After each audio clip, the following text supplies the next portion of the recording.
G'day, ZiggyD here today with a bit of news about the indie action RPG Path of Exile.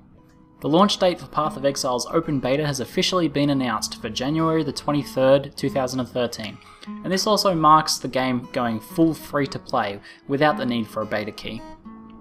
For those wondering, this also marks the date of the final character wipe, so if you have not been playing due to a fear of having your progress in the game wiped, then the developers have officially stated that the 23rd will be the last wipe ever.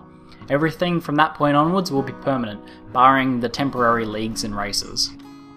As if to further sweeten the deal, Grinding Gear Games have also announced that they'll be releasing an entire new act for us to play through on the 23rd, which from teasers shown so far appears to be set in a ruined desert city.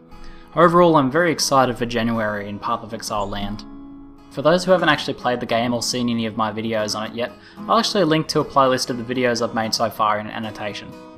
I'll also be uploading some more videos in the coming weeks, so stay tuned for those. In short, however, Path of Exile is an action RPG, a lot like Diablo 2. If I had to compare it to Diablo 3, I'd say it's slower, less smooth, but it's a much deeper experience. I personally really enjoy both games because they're both quite different when you move past the surface of them being action RPGs, which are all quite similar.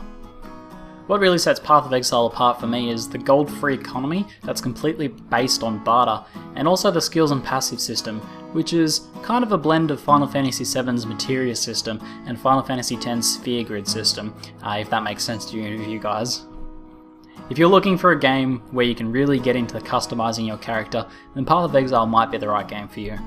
So although the open beta and free-to-play launch has been announced, it's still over a month away, and I still actually recommend buying the supporters pack with the closed beta key if you're keen to try out the game before then.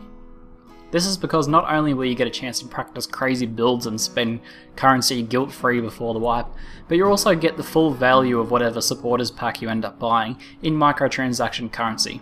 This currency can be spent to buy things like stash tabs, character slots, and all sorts of fluffy stuff like skins and fancy spell effects. Not to mention you'll also be supporting an awesome bunch of indie developers that spend a lot of time interacting with the community.